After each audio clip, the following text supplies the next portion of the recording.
जय हिंद बच्चों, कैसे हैं आप सभी? बिल्कुल अच्छे। तो आज हम लोग देखने वाले हैं हमारी लिस्ट जो हम लोग देख रहे थे पर्सनल प्रोनाउंस में काइंड्स ऑफ पर्सनल प्रोनाउन।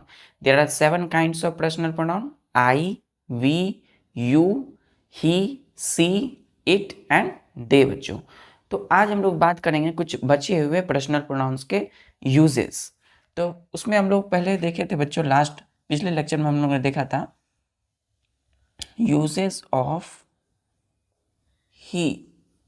तो ही का यूज हमने देखा था कि ही क्या है बच्चों, एक मैस्कुलाइन क्या है, प्रोनाउंस है। तो मैस्कुलाइन प्रोनाउंस है मतलब ये मेल्स के लिए यूज होगा, है। तो इसका यूज क्या होगा बच्चों, मेल्स के लिए यूज होगा।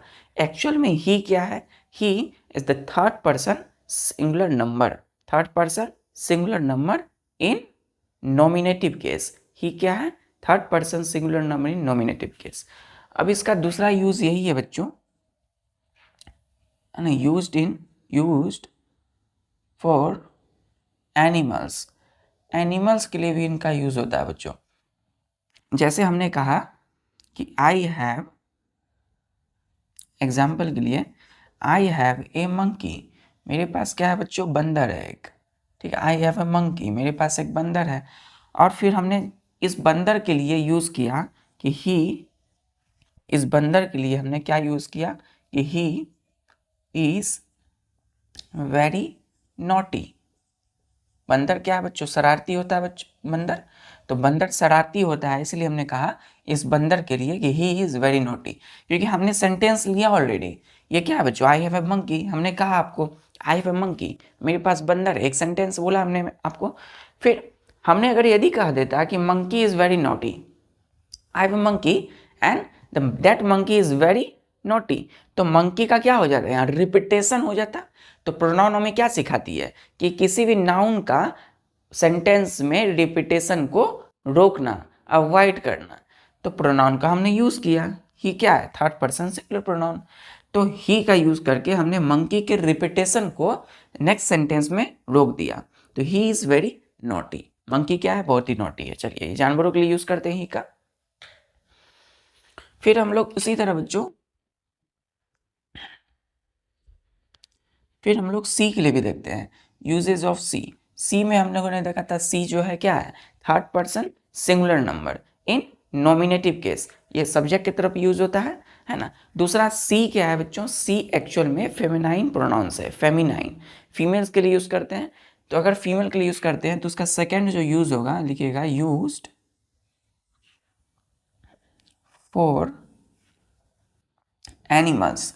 बिल्कुल, इसका भी बच्चों हम लोग क्या करते हैं, एनिमल्स के लिए यूज़ करते हैं, लेकिन कौन से एनिमल, फीमेल। जैसे एग्जाम्पल के लिए, जैसे हमने आपको यदि बोला कि Amit has, Amit Amit Amit has a काव, अमित के पास क्या है बच्चों, एक काव है। एक सेंटेंस हमने दिया, एक सेंटेंस बोला कि अमित ऐसे काव, अमित के पास एक काव है। काव मतलब गाय है। अब काव क्या होती है बच्चों, फीमेल, गाय हमारी माता होती है। तो काव क्या है, फीमेल है। तो नेक्स्ट सेंटेंस जब हम बोलेंगे, नेक्स्ट सेंटेंस जब हम बोलेंगे तो इस काव का क्या होगा, इस काव को हम नहीं लिखेंगे, रिपीट नहीं करेंगे इस काव को। काव के बदले क्या लिखेंगे कि she is very meek, she is very meek. Cow क्या बच्चों, बहुत ही सीधी है। अमित के पास, अमित हैज ए काव, अमित के पास एक काव है, यानी गाय है। एंड ये गाव जो है, काव के लिए हम लोग सी यूज किए, और ये गाय बहुत ही सीधी है, she is very meek. Clear है, क्लियर है। चलिए, तो अब हम लोग देखते हैं इट का प्रयोग, इट का यूज कैसे करते हैं।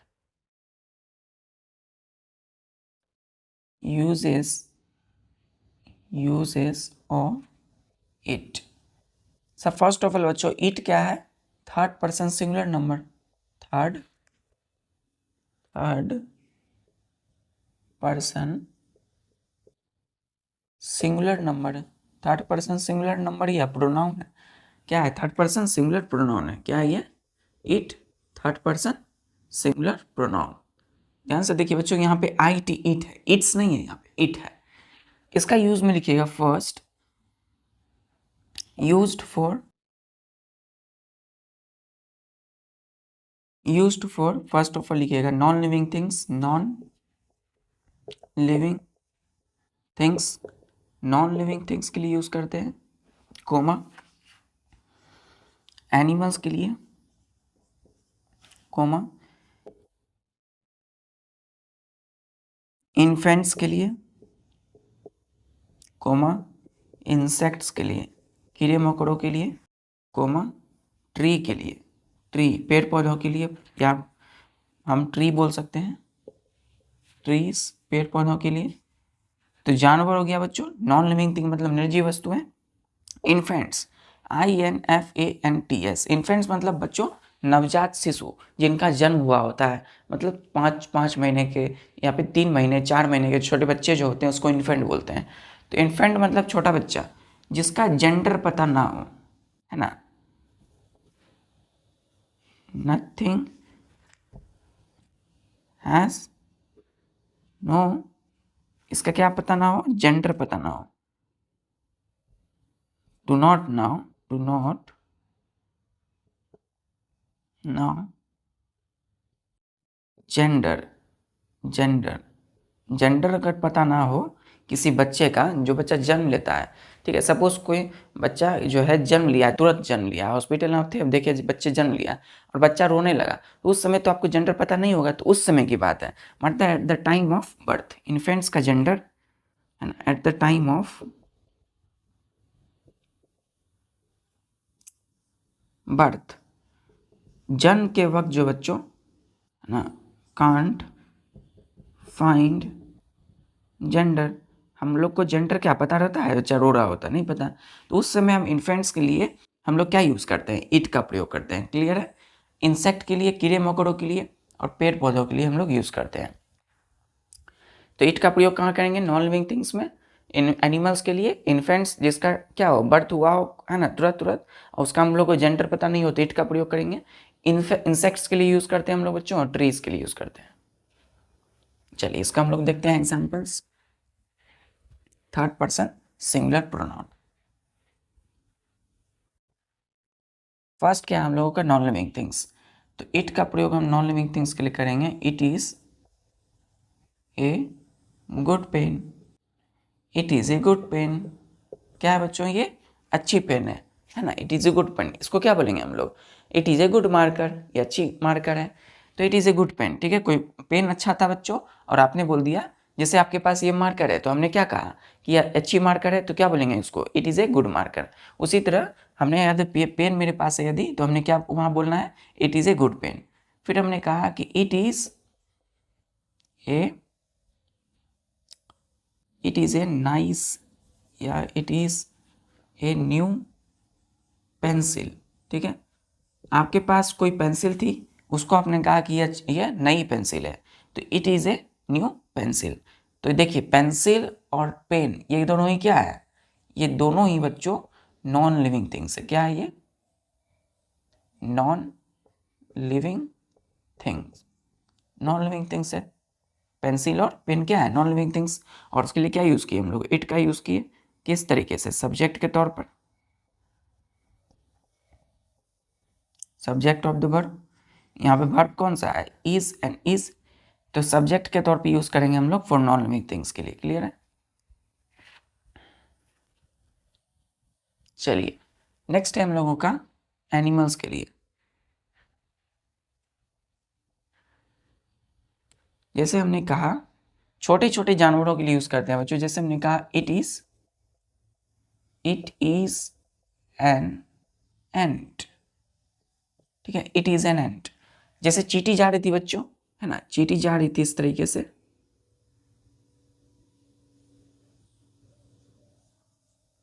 ठीक है, इस तरीके से चींटी जा रही थी, चींटी जा रही थी, है ना, अपने रास्ते, और आपने कहा कि ये एक चींटी है, या कहीं भी आपकी स्किन में एक चींटी है, तो क्या बोलेंगे आप लोग, इट इज एन एंट। तो एंट जो है क्या है, स्मॉल एनिमल है, छोटे छोटे जानवरों के लिए हम लोग किसके लिए यूज करते हैं, इट का यूज करेंगे, क्लियर है। चलिए फिर नेक्स्ट है हम लोगों का, जैसे हमने कहा इन्फेंट्स की, जिस बच्चे का जन्म हुआ है उस समय जेंडर पता नहीं रहता है, तो उसमें हम क्या करेंगे, इट का यूज करेंगे, जैसे कि द चाइल्ड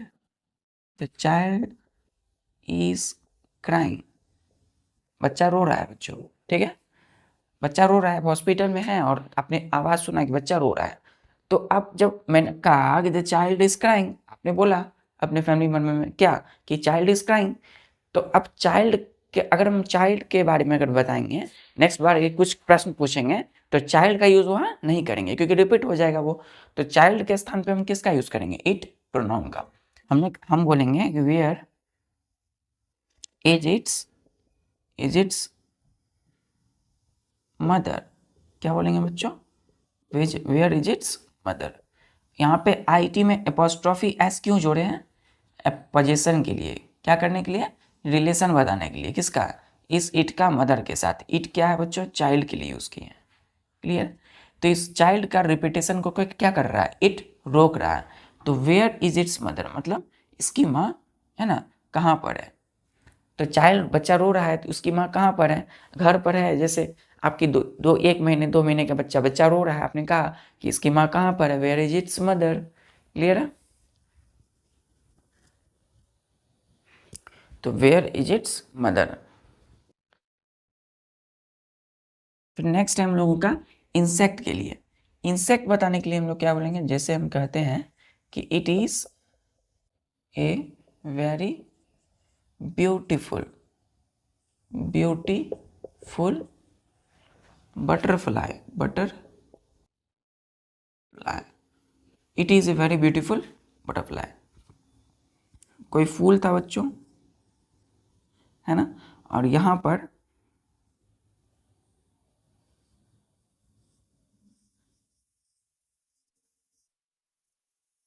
ये बच्चों ध्यान से देखिए, ये जो है ये बटरफ्लाई आ गई, है ना, इस जो फूल है इससे नेक्टर जूस, है ना, बटरफ्लाई का फूड क्या है बच्चों, नेक्टर फूड, वो जूस पीती है, रस पीती है फ्लावर से। तो ये आ गई उड़ते हुए। तो देखिए, तो आप यहाँ खड़े थे सपोज, है ना, यहाँ थे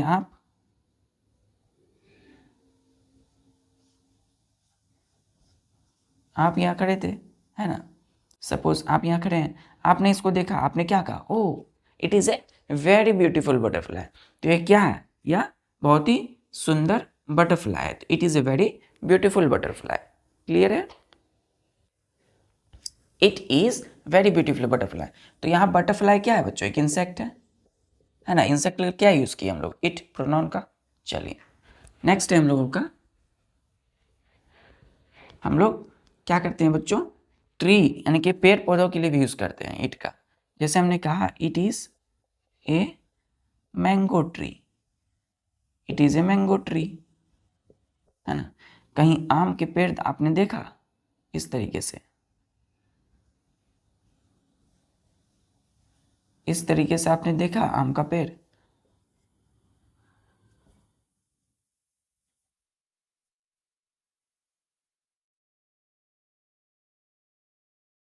आपने आम का पेड़ देखा इस तरीके से,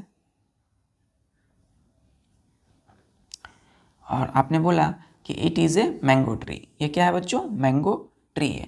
तो ये जो है बच्चों क्या है, मैंगो ट्री। और मैंगो ट्री क्या है, मैंगो एक ट्री है, आम का पेड़। तो आम के पेड़, तो आम क्या है बच्चों, आम का जो है क्या पेड़ होता है, और पेड़ पौधों के लिए हम लोग इट का यूज़ करते हैं, क्लियर है। तो हमने कहा it is a mango tree, clear है। चलिए अब हम लोग देखेंगे नेक्स्ट यूज इसका, इट का। इट का हम लोग यूज़ करते हैं बच्चों, used for introductory subject, introductory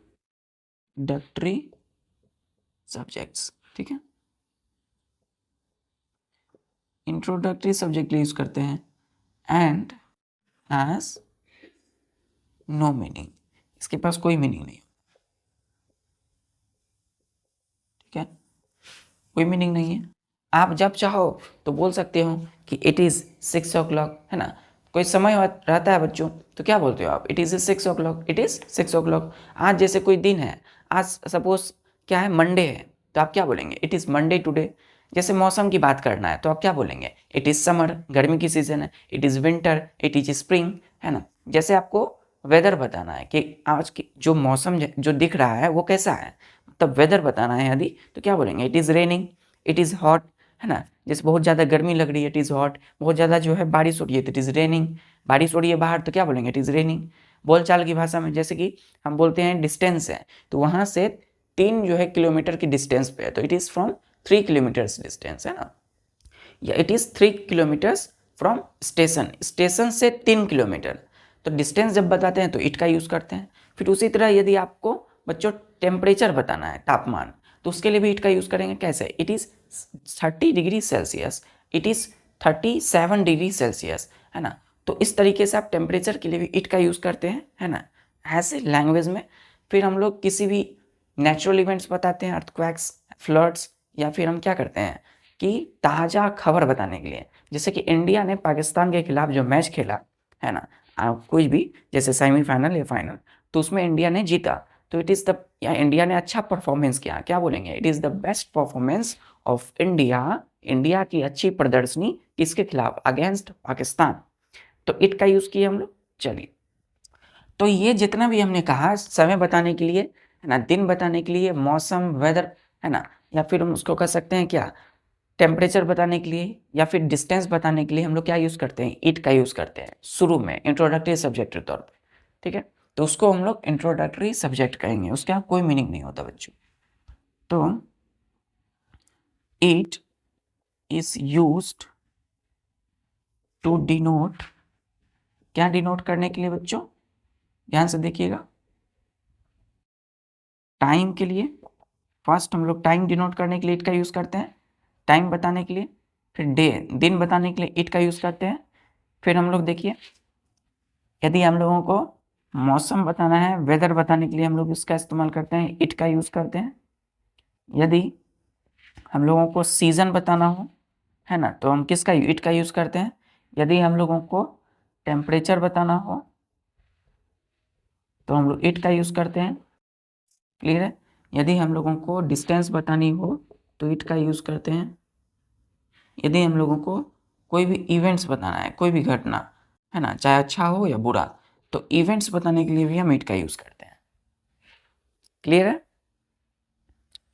तो इट जो है used for time, day, weather, season, temperature, distance and events. Clear है। अभी हम 1 बाय 1 सबका एग्जाम्पल देखेंगे। चलिए, ये जो भी हैं बच्चों, weather, time, distance, events, temperature, इनको हम इंट्रोडक्टरी सब्जेक्ट्स कहते हैं। ठीक है, यूज्ड फॉर इंट्रोडक्टरी सब्जेक्ट। अब ध्यान से देखिएगा एग्जाम्पल में, हमने कहा कि इट इज 6 o'clock। ठीक है,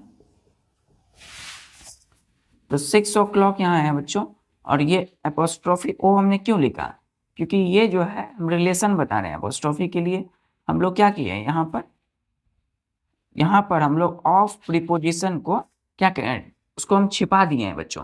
तो ये हम लोग क्या बोलते हैं इसको, काइंड्स ऑफ प्रीपोजिशन में हम लोग देखेंगे कि यहाँ पे बच्चों ओ एफ, एफ हट गया है, सिर्फ बचा है ओ। ठीक है, चलिए, तो हमने कहा इट इज़ 6 o'clock, कितनी बजती है अभी, 6 बजती है, तो 6 बज रही है, मतलब इट इज़ 6 o'clock। अब ध्यान दीजिए, हम लोग टाइम के लिए क्या यूज़ किए, इट का यूज़ किए, है ना, समय बताने के लिए। फिर हम लोग देखते हैं दिन बताने के लिए, तो इट इज़, हम बोलेंगे संडे या Monday today, it is Monday today. आज क्या है, सोमवार है बच्चों। तो मंडे जो है बताने के लिए हम लोग क्या यूज़ करते हैं, इट का यूज़ करते हैं। जैसे हमने कहा मौसम बताने, वेदर बताने के लिए, तो it is raining, raining full stop, मतलब बारिश हो रही है। उसके बाद हम जैसे बोलते हैं बच्चों, आज की मतलब सीजन बताने के लिए, अगर हमें ऋतु बताना है, कौन सी ऋतु चल रही है, तो हम लोग को सीजन बताने के लिए इट इज़ समर। ये गर्मी की सीजन है, तो हम क्या बोलेंगे, तो इट इज़ समर। क्लियर है, full stop, it is summer. तो देख सकते हैं इट का यूज़ कहाँ कहाँ होता है, टाइम बताने, दिन बताने के लिए, मौसम, या फिर सीजन बताने के लिए। क्लियर है। चलिए, डे के लिए, वेदर के लिए और सीजन के लिए। अब हम लोग आगे देखते हैं, हम लोग को डिस्टेंस बतानी है, तो क्या बोलेंगे हम लोग, it is 5 kilometre from station. मतलब आपने किसी चीज का लोकेशन बताया किसी को, तो स्टेशन से आपने बोला 5 किलोमीटर। तो डिस्टेंस बताने के लिए भी हम किसका यूज करते हैं, इट का यूज करते हैं। आप हर जगह देखिएगा इट का यूज करेंगे डिस्टेंस के लिए बताने के लिए। क्लियर है? चलिए नेक्स्ट है हमारा टेम्परेचर बताने के लिए। It is 30 degree Celsius. ठीक है, इट इज 30 डिग्री सेल्सियस। ध्यान देखिएगा, हम लोग टेम्परेचर बताने के लिए भी इट का यूज करते हैं। फिर हम लोग देखते हैं क्या, कोई भी इवेंट्स, कोई भी घटना बताने के लिए, है ना, नेचुरल इवेंट्स हो या किसी भी तरीके से, टेम्परेचर के लिए इट का यूज किए। फिर हमने कहा it is the best performance of India against Pakistan. ठीक है, best performance of India against Pakistan. ठीक है, क्लियर बच्चों? चलिए इतना हो गया बच्चों। तब अब हम लोग आते हैं दे का यूज पे। दे का हम लोग यूज काम करते हैं।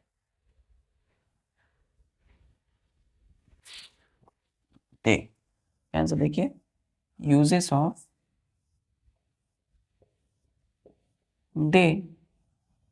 ठीक है, ध्यान दीजिएगा, दे क्या है बच्चों, third person plural pronoun in nominative case. तो दे का हम यूज है, फर्स्ट यूज है कि एक्चुअल में दे है क्या, plural form of it. It का ही प्लूरल फॉर्म क्या है, दे है। तो फर्स्ट यूज है इसका कि दे यूज्ड एज सब्जेक्ट के तौर पे यूज करते हैं ऑफ वर्ब। किसी भी वर्ब के पहले क्या होगा, सब्जेक्ट के रूप में दे होगा। ठीक है, दे यूज करेंगे subject of verb. And they का हम लोग जनरली यूज करते हैं बच्चों किसी भी एनिमल्स के लिए, बर्ड्स के लिए, नॉन लिविंग थिंग्स के लिए, मेन काइंड इसको कहते हैं। एंड सेकेंड थिंग देखिएगा, सब्जेक्ट के तौर पे जैसे एग्जाम्पल के लिए हमने कहा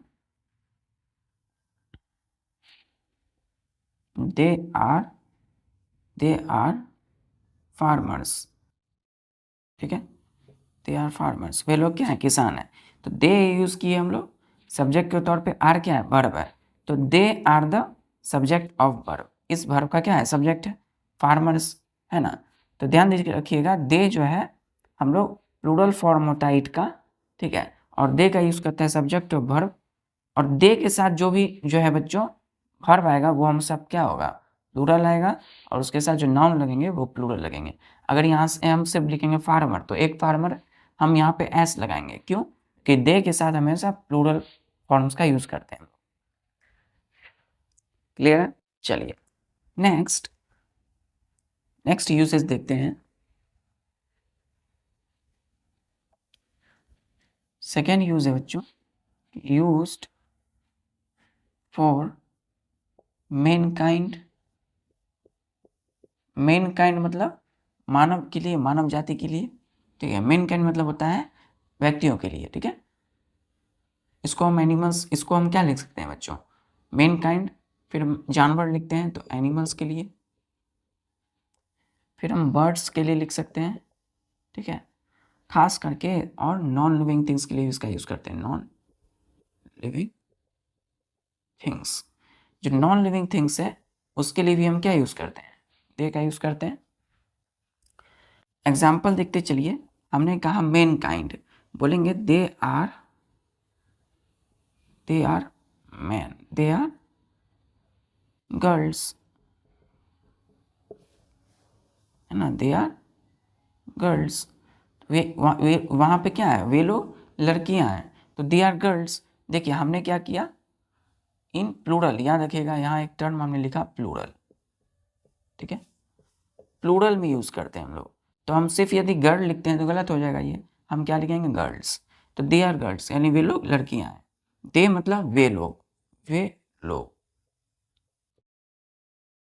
आपने देखा कहीं तो आपने क्या कहा, दे आर गर्ल्स। फिर एनिमल्स के लिए दे आर कैट्स, कैट लिखेंगे क्या सही होगा, गलत हो जाएगा।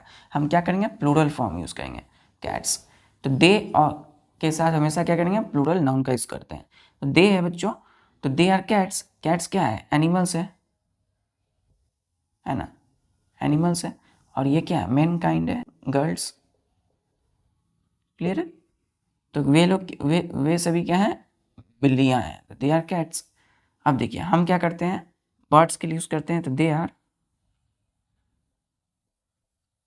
Parrots, parrots, clear. तो वे सभी क्या है तोते हैं, वे सभी तोते हैं। तो तोता क्या होता है पंछी होता है, बर्ड्स होता है बच्चों।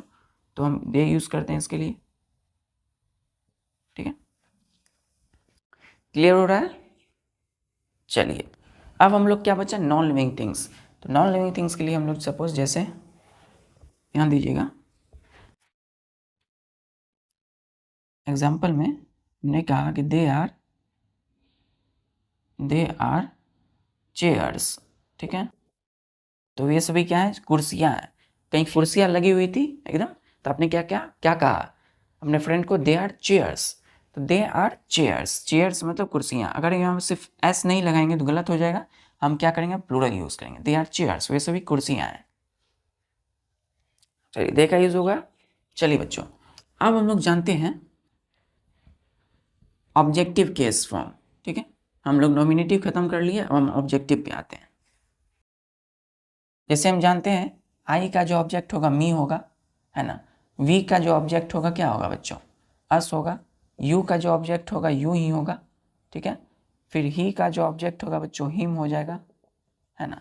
सी का जो ऑब्जेक्ट होगा वो क्या होगा her, H E R her. It का जो ऑब्जेक्ट होगा क्या होगा इट, ठीक है। दे का जो ऑब्जेक्ट होगा क्या होगा देम, क्या होगा देम।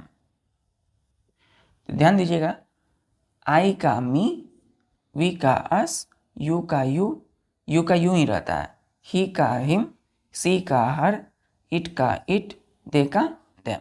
तो ये सब आप जो देख रहे हैं इसी को हम क्या बोलते हैं object, objective form, objective form. तो ये सब क्या है ये सब है सब्जेक्टिव फॉर्म, है ना, सब्जेक्टिव फॉर्म। और उधर वाला जो देख रहे हैं me us you him her it them, ये सब क्या ऑब्जेक्टिव केस फॉर्म है। अब हम मी का यूज देखते हैं कैसे करते हैं, ठीक है। फिर धीरे धीरे वन बाय वन हम लोग देखेंगे, क्लियर है ये। और इसको हम लोग क्या बोलते हैं ये सारे ये जितने भी आप देख रहे हैं ये इनको हम बोलते हैं ऑब्जेक्ट, इसको क्या बोलते हैं एक्यूजेटिव केस, एक्यूजेटिव केस, ठीक है। इसी को हम ऑब्जेक्टिव केस बोलते हैं। चलिए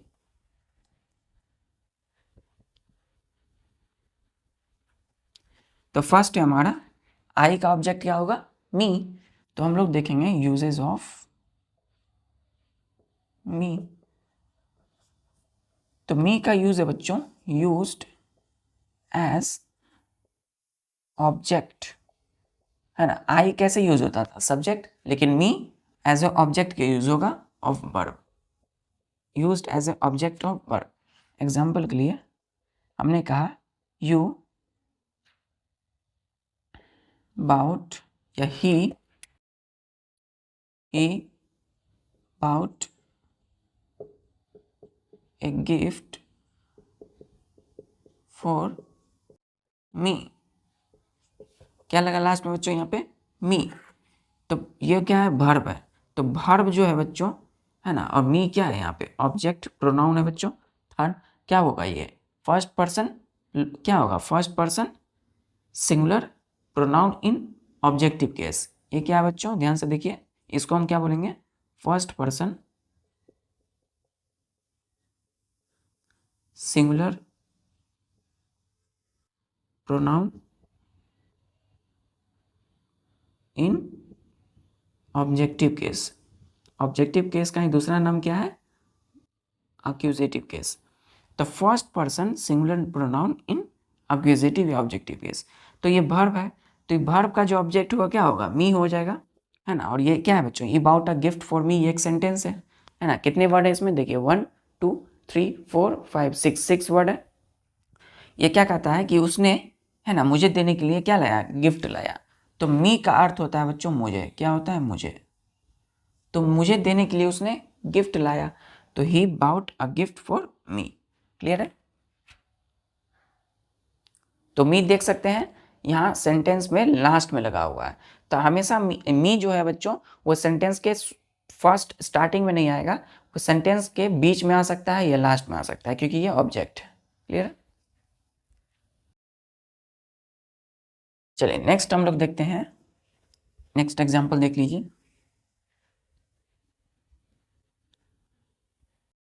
जैसे हमने कहा कि ही गेव, जैसे हमने कहा कि she gave me a pen. देखिए सेंटेंस के लास्ट में भी मी लग सकता है और बीच में भी, लेकिन फर्स्ट में नहीं आएगा। देखिए ये वर्ब है बच्चों, और यहाँ पे देखिए ये क्या लगा है? ऑब्जेक्ट के तौर पे मी यूज किए हम लोग, है ना। तो मी जो है ऑब्जेक्ट के रूप में कहाँ यूज हुआ है? बीच में। तो she gave me a pen एक सेंटेंस है कि उसने, यानी उस लड़की, कोई लड़की है, किसी लड़की ने क्या दिया? मुझे एक पेन दिया। तो मी का मतलब मुझे होता है, तो she gave me a pen यानी उसने मुझे एक पेन दिया। तो ये कौन सा वर्ब है? V2 है। क्लियर है? चलिए क्लियर है, मी यूज किए हम लोग ऑब्जेक्ट के तौर पे।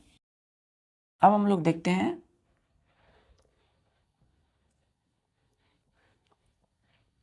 Uses of us. वी का ऑब्जेक्ट क्या होता है? अस। अस मतलब बच्चों हमें। ठीक है, हमें। एग्जाम्पल देखिए, एग्जाम्पल फर्स्ट इसका रूल लिखिएगा कि used as object of the verb. तो वर्ब का क्या होता है? ऑब्जेक्ट के तौर पे यूज करते हैं हम लोग, ये भी ऑब्जेक्ट ही रहेगा। एग्जाम्पल के लिए, जैसे बच्चे हमने कहा डिड सी सी अस। हमने क्वेश्चन किया, क्वेश्चन, डिड सी अस, क्या उस लड़की ने हम लोगों को देखा? है ना, did she us, did she us. Question किया हम लोगों ने, क्या अस मतलब क्या होता है? हम लोगों को, है ना। हम लोगों को यहाँ लिखिएगा, अस का मतलब क्या होगा? हम लोगों को। हम लोगों, हम लोगों को। तो हम लोगों को होगा डिड सी एस, क्या उस लड़की ने हम लोगों को देखा? चलिए, तो क्वेश्चन हम लोगों ने किया और अस लास्ट में, ये क्या है? ऑब्जेक्ट। सेंटेंस के लास्ट लगा है, देखिए ये क्या है? ये क्वेश्चन पूछे हैं हम लोगों ने, इंट्रोगेटिव सेंटेंस है ये। ठीक है, नेक्स्ट एग्जांपल, जैसे हमने कहा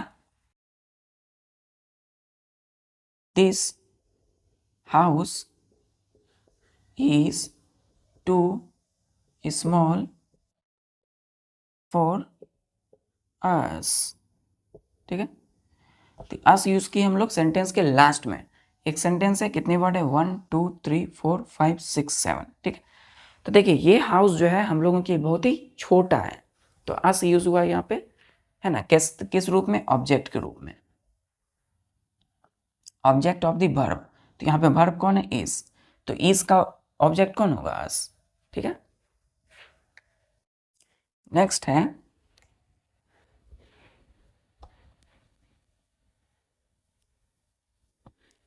नेक्स्ट यूज है बच्चों, ध्यान दीजिएगा, यूजेस ऑफ हिम। ठीक है, उन्हें। ही का ऑब्जेक्ट क्या होता है? हिम। तो इसका फर्स्ट यूज है बच्चों यूज्ड एज द ऑब्जेक्ट, सबका ऑब्जेक्ट के रूप में यूज होगा। ठीक है, एग्जाम्पल देखिए, जैसे हमने कहा आई कैन, अच्छा जैसे हमने कहा आई सेल इनवाइट हिम, हमने क्या कहा, मैंने कहा कि मैं उन्हें इनवाइट आमंत्रित करूंगा, है ना। तो हिम जो है क्या है, ऑब्जेक्ट के रूप में यूज हुआ है यहाँ पे, clear. She has called him, ठीक है। हिम, हिम यहाँ पे जैसे कोई बच्चा है बच्चों, ठीक है, उसकी माँ बुला रही है, तो हम बोलेंगे सी हैज कॉल्ड हिम, यानी कि उसकी माँ ने उसे बुलाया, उन्हें, किसे, उस बच्चे को। तो सी हैज कॉल्ड हिम, है ना, बुलाया है, क्या है, बुलाया है, ठीक है। तो सी हैज कॉल्ड हिम, ये क्या होगा, ऑब्जेक्ट हिम, क्लियर है। चलिए अब हम देखते हैं यूजेस ऑफ, अब हम देखेंगे यूजेस ऑफ हर। बच्चों सी का ऑब्जेक्ट क्या होता है, हर, क्या होगा, इसका भी मतलब उन्हें ही होता है, लेकिन ये फीमेल्स के लिए यूज करेंगे। जैसे हमने कहा क्या होगा, ऑब्जेक्ट के रूप में इसका यूज करेंगे, ऑब्जेक्ट के रूप, ऑब्जेक्ट ऑफ वर्ब, है ना, यूज्ड एज ऑब्जेक्ट। एग्जाम्पल देखिएगा, एग्जाम्पल जैसे हमने कहा कि I can see her there, है ना, कहीं जा रहे हैं हम लोग, तो मैंने कहा कि मैं उन्हें वहां देख सकता हूं, तो सी जो है फीमेल के लिए यूज किए हैं। तो हमने कहा कोई कहीं जा रहे हैं हम लोग, तो मैंने कहा I can see her there, कि मैं वहां उन्हें देख सकता हूं, ठीक है। तो ऑब्जेक्ट के रूप में यूज किए। जैसे हमने कहा give the book to her, her किसी फीमेल के लिए बच्चों, कोई भी फीमेल के लिए यूज करते हैं। तो कोई भी लड़की है बच्चों, उसके लिए हमने क्या कहा, give the book to her, तो उसे, है ना, उस लड़की को बुक दे दो, give the book to her, ठीक है। तो give the book to her, clear है। चलिए अब क्या बचा हम लोगों का, यू,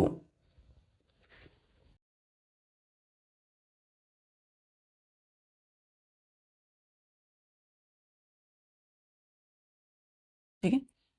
हम लोग देखेंगे यूजेस ऑफ यू। तो यू आप समझ ही गए होंगे, या तो सेंटेंस के बीच में रहेगा या सेंटेंस के लास्ट में रहेगा।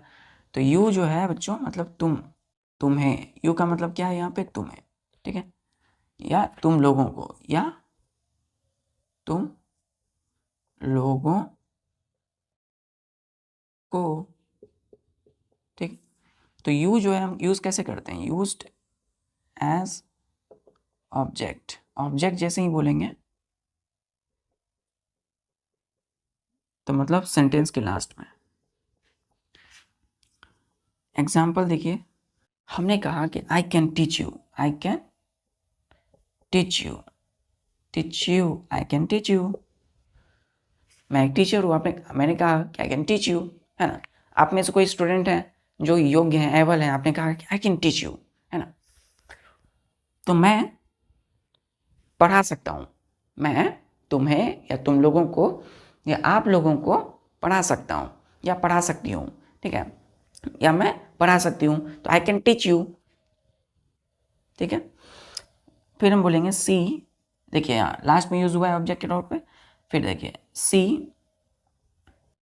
अब्यूसेस यू, ठीक है, वो जो है कोई लड़की जो तुम्हें क्या देती है, गाली देती है, तुम्हारी निंदा करती है, तो सी अब्यूसेस यू, है ना,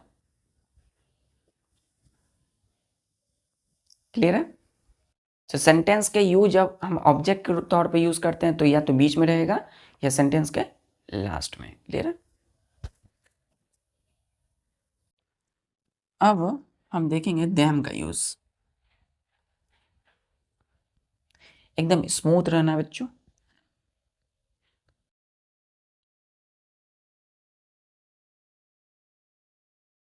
यूजेस ऑफ देम का मतलब उन्हें, या उन लोगों को,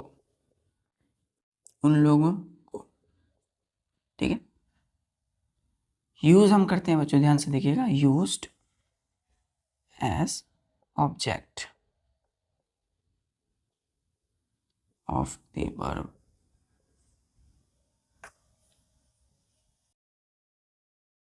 ठीक है, फर्स्ट पॉइंट हुआ।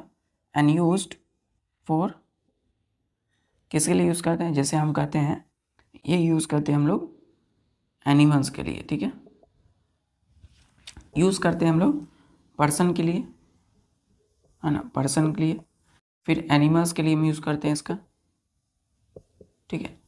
फिर हम लोग इसका यूज करते हैं एंड थिंग्स के लिए, थिंग, ठीक है। तो फर्स्ट हम लोग क्या देखेंगे, पर्सन कोई व्यक्ति के लिए यूज करते हैं, एनिमल जानवरों के लिए, और वस्तुओं के लिए थिंग्स, ठीक है। तो दैम जो है अगर ऑब्जेक्ट रहेगा तो सेंटेंस के बीच या सेंटेंस के लास्ट में रहेगा।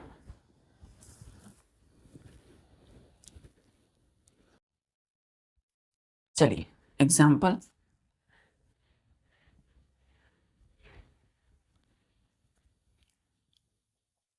हमने कहा कि he bought drinks, he bought drink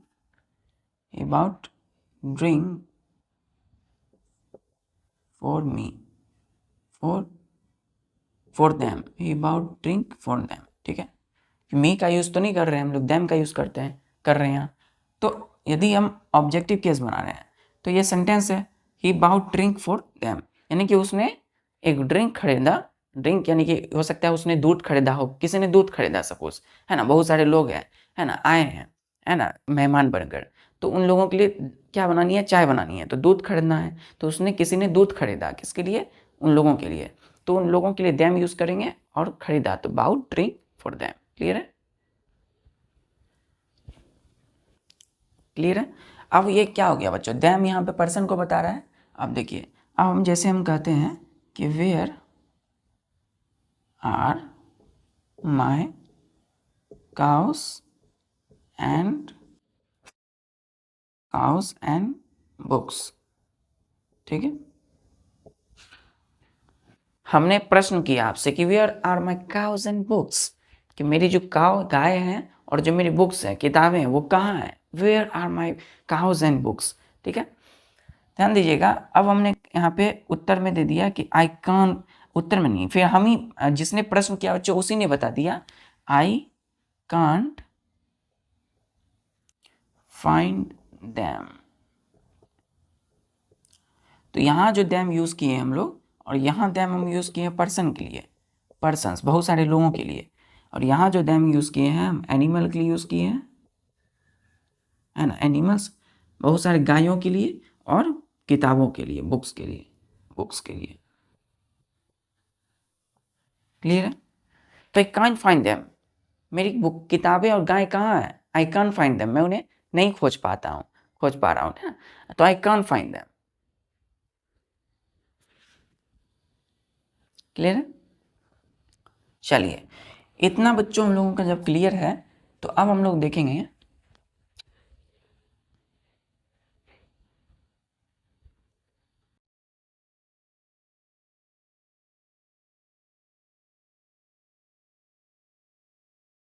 देखिए बच्चों, इतना क्लियर है यदि, तो अब हम लोग देखेंगे कि कैसे पर्सनल जो प्रोनाउंस है ना, उसमें पर्सनल प्रोनाउंस में हम लोग कोई सेंटेंस है उसमें दो से ज़्यादा, मतलब तीन जब प्रोनाउंस दे दिए हो, पर्सनल प्रोनाउंस, ठीक है, तो हम लोग उसका यूज़ सेंटेंस में फर्स्ट में किसका करते हैं, उसका कुछ रूल्स है बच्चों। चलिए रूल्स को देखते हैं। यहाँ देखिएगा, there are some rules must be followed while dealing with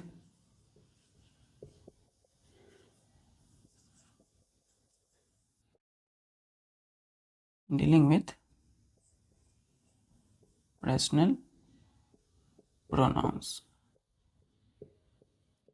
ठीक है, पर्सनल प्रोनाउंस का जब हम डील करते हैं उसके साथ, तो कोई सेंटेंस है बच्चों, तो वहाँ पे 2 से अधिक ज़्यादा पर्सनल प्रोनाउंस है, तो उसका हम फर्स्ट में किसका यूज़ करेंगे? फर्स्ट रूल लिखिएगा, if all the personal dealing with the personal pronouns कितने होते हैं बच्चों? पर्सनल प्रोनाउंस 7 होते हैं, और हम लोग पर्सनल प्रोनाउंस का यूज़ कहाँ करते हैं? 3 पर्सन के लिए, फर्स्ट पर्सन, सेकेंड पर्सन और थर्ड पर्सन। ठीक है, तो हम लोग उसको ऐसे लिखते हैं, ऑल द पर्सन्स, ठीक है, और 2 आउट ऑफ 3, ठीक है, used in a single sentence. ठीक है, क्या लिखा है ध्यान से देखिएगा, इफ यदि all the persons, first person, second person और थर्ड पर्सन, या 2 आउट ऑफ 3 पर्सन्स के अलावा सिर्फ 2 ही यदि दिए हुए हैं, 2 ही पर्सन है आपके पास, 3 पर्सन नहीं है, 2 ही पर्सन है, कहाँ पर? इन अ सिंगल सेंटेंस में हम यूज़ करते हैं। तो हम लोग first person, third person, second person, तीनों जो है उसमें से जो भी प्रोनाउन है, फर्स्ट में किसका यूज़ करेंगे हम, है? चलिए देखते हैं, इसको मिटा दूँ मैं, चलिए।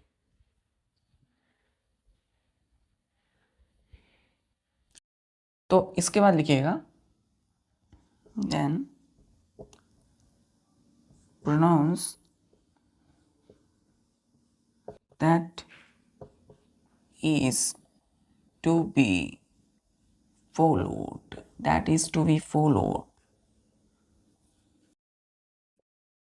must be 2, 3, 1। क्लियर है? क्या होगा? 2, 3, 1। देखिए 2 क्या है बच्चों? Second person. क्या है? Second person. 3 क्या है बच्चों? Third person. आई क्या है? 1 क्या है? First person. ठीक है, इतना क्लियर है? चलिए इसको हम एग्जांपल से समझेंगे।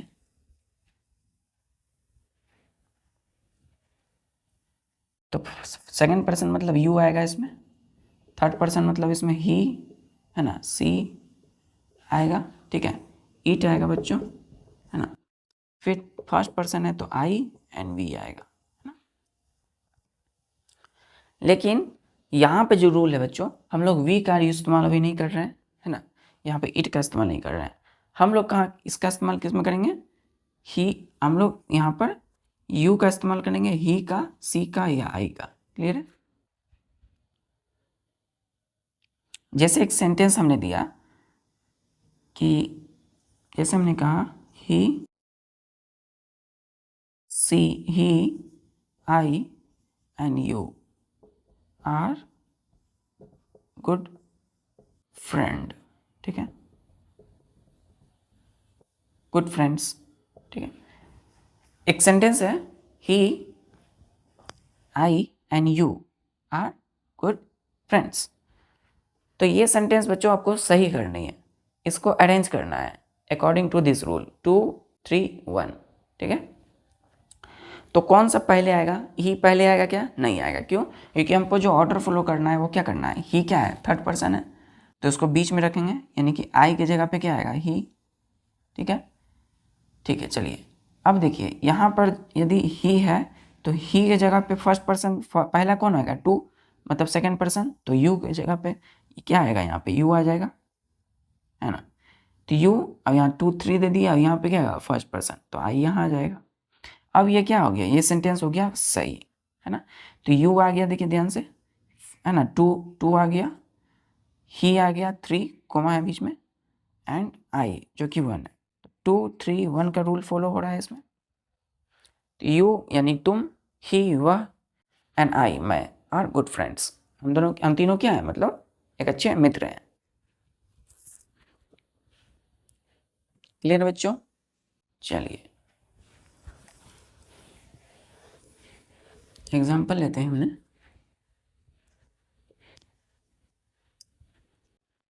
जैसे हमने कहा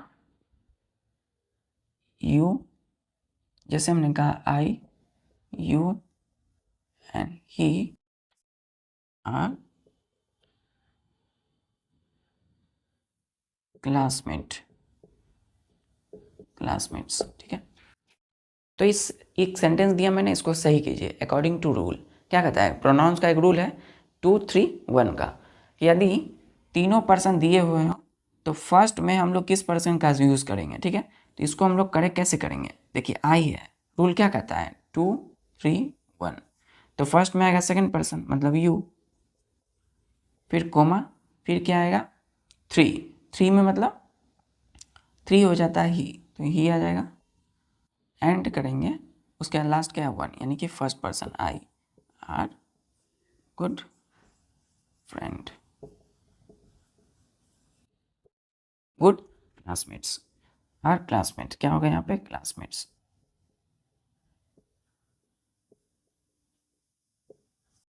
ठीक है,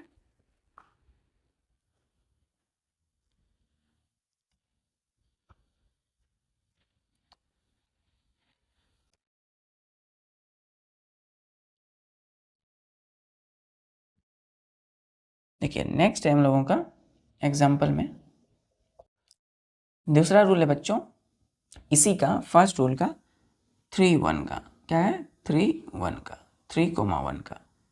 3 1 का रूल क्या कहता है बच्चों, ध्यान दीजिएगा। यदि हमने कहा कि I and he are going to party, ठीक है, इसी में है रूल, है ना, ये सेकेंड रूल है। ठीक है, उसी फर्स्ट का बी है बच्चों, वो फर्स्ट ए था, ये बी है। यदि हम ये बच्चों ये सेंटेंस सही है क्या, इसके अकॉर्डिंग गलत है। फर्स्ट में क्या आएगा थर्ड पर्सन ही आएगा, तो हम क्या लिखेंगे ही, एंड फिर क्या आएगा first person in I are going to party, यानी कि वह और मैं कहाँ जा रहे हैं, पार्टी के लिए, पार्टी करने। तो इस रूल को याद रखिएगा। सेंटेंस में यदि दो दिए रहे हैं, दो अगर पर्सन दिए हुए हैं, है ना, कोई भी हो सकता है, सेकंड पर्सन थर्ड पर्सन, है ना, यहाँ क्या है थर्ड पर्सन और फर्स्ट पर्सन, तो उसके अकॉर्डिंग करेंगे। 3 भी रह सकते हैं, 2 भी रह सकते हैं। नेक्स्ट सी लिखिएगा,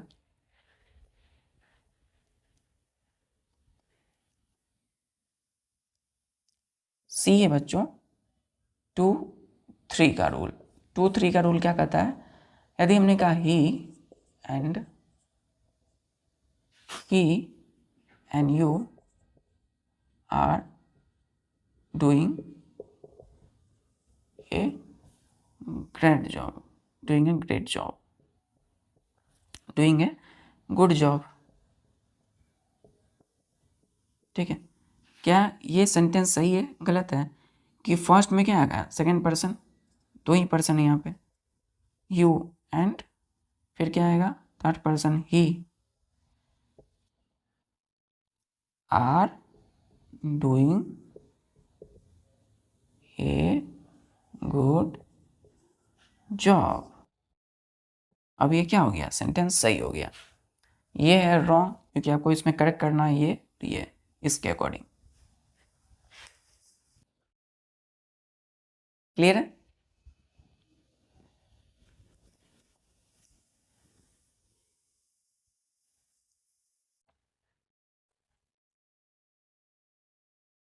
ध्यान दीजिएगा बच्चों।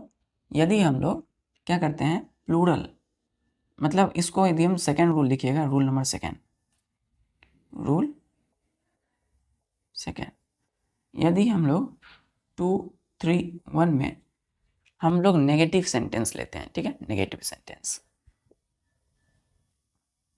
Sentence if sentence used in negative sense, negative sense बोल रहा है। देखिए तो रूल हम लोग फॉलो करेंगे हम लोग रूल जो फॉलो करेंगे 1 2 3, क्या रूल फॉलो करेंगे 1 2 3। एक एग्जांपल लेते हैं, जैसे हमने कहा you I and he are guilty and will be punished. एकदम रिलैक्स स्मूथ रहना है। कह रहा है यू मतलब देखिए इस रूल के अकॉर्डिंग क्या होगी, ये सेंटेंस सही है क्या। फर्स्ट ऑफ ऑल सेंटेंस देखेंगे, उसमें देखेंगे कि पर्सन कितने दिए हुए हैं। तो देखिए यू क्या है, प्रोनाउन है। तो ये देखिए यू एक पर्सन है, कौन सा, थर्ड सेकंड पर्सन है। आई यहाँ पे फर्स्ट पर्सन और यहाँ पे ही दे दिया है थर्ड पर्सन। तो यहाँ पे कितने पर्सन यूज़ किए हैं, 3 पर्सन। तो 2 से ज़्यादा है 3 पर्सन, तो रूल भी क्या लगेंगे, 1 2 3, 3 रूल लगेंगे, 1 2 3। तो इस सेंटेंस क्या है, सही है गलत है, क्योंकि यू फर्स्ट लग गया, यू क्या है सेकंड पर्सन, तो फर्स्ट में क्या लगेगा, फर्स्ट पर्सन आई। तो हम इसको करेक्ट करेंगे, आई फिर सेकंड पर्सन यू फिर third person he are guilty. Negative sense क्यों है, क्योंकि ये सब बच्चों मैं तुम और वह क्या है, दोषी हैं, गिल्टी है। दोषी मतलब कोई गलत काम है, मतलब negative sense. So and will be punished, इसलिए वो पनिश्ड किए जाएंगे, विल बी पनिश्ड, दंडित किए जाएंगे, पनिश्ड। क्लियर है, क्लियर बच्चों। चलिए सेंटेंस देखना है, उसमें आपको तीनों पर्सन देखना है। 3 में से अगर 2 भी रहेंगे तो आपको रूल इसे यही लगाना है। रूल मैंने जो बताया 3 1 का या 2 3 का। अगर 3 रहेंगे तो 2 3 1 का या 1 2 3 का। ठीक है, next.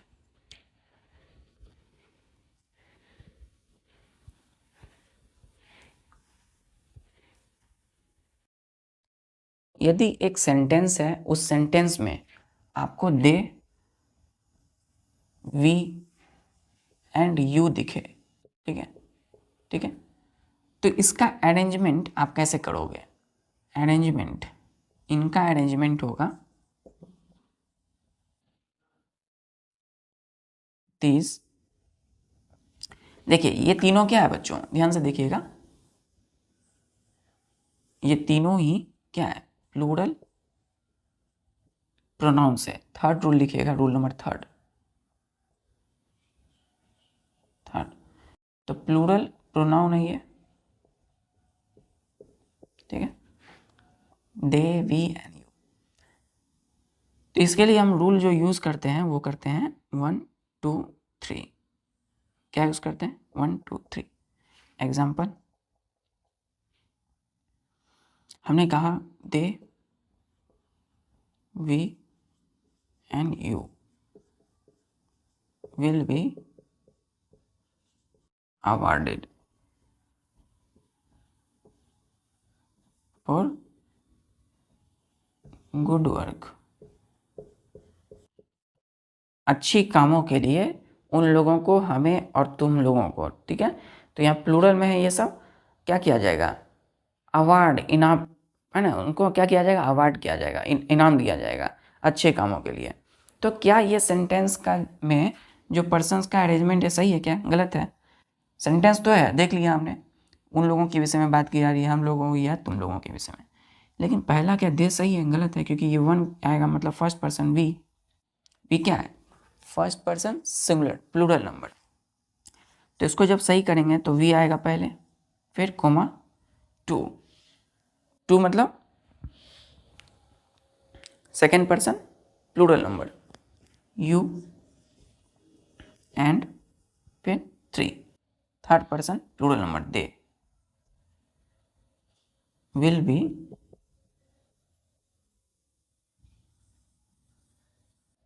awarded for good work।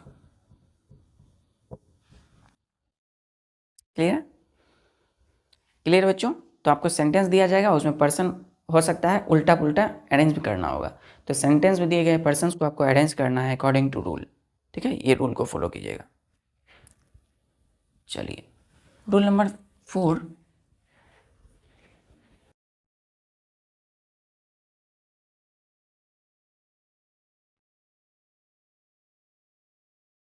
Rule number 4 देखिए, इफ द कंपैरिजन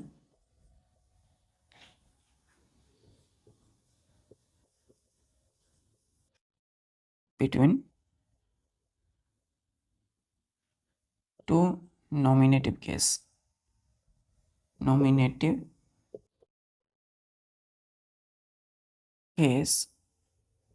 ठीक है। then pronoun is used also in nominative case. Pronoun is used also in nominative case.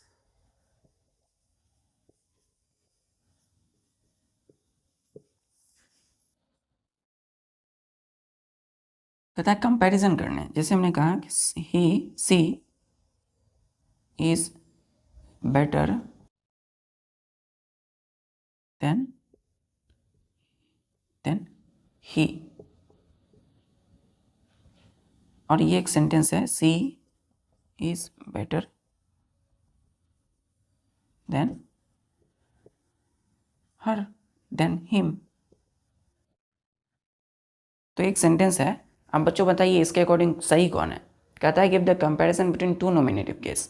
First यहाँ सी है, देख सकते हैं क्या है, नॉमिनेटिव है, सब्जेक्ट है, और ये भी ही जो है बच्चों क्या है, सब्जेक्ट है। ही क्या है, सब्जेक्ट है, और ही का ऑब्जेक्ट क्या होता है, हिम। तो यहाँ पे हिम जो है हम ऑब्जेक्ट ले लिए हैं, और यहाँ जो है क्या होगा, और सी जो है बच्चों क्या है, नॉमिनेटिव है। तो हम लोग क्या करेंगे, यदि कंपैरिजन करते हैं सी और ही दोनों ही नॉमिनेटिव केस, तो दो नॉमिनेटिव केस का जब कंपैरिजन करें, क्या है यार, देन है ना, कंपेयर कर रहे हैं। तो वहाँ पे हम लोग जो है, अगर एक को हम सब क्या लिए हैं, सब्जेक्ट, तो दूसरे को भी हम क्या करेंगे, सब्जेक्ट लेंगे। हिम क्या है, ऑब्जेक्ट है। तो ये क्या हो गया, रॉन्ग हो गया, और ये क्या होगा, राइट। ठीक है, वह क्या है, उससे बेटर है, उनसे क्या है, बेटर है, कंपेयर कर रहे हैं। तो हमेशा क्या करेंगे, हमेशा प्रोनाउंस का जो यूज़ करेंगे वो नॉमिनेटिव केस, और नॉमिनेटिव का मतलब सब्जेक्ट, इतना क्लियर रखिए।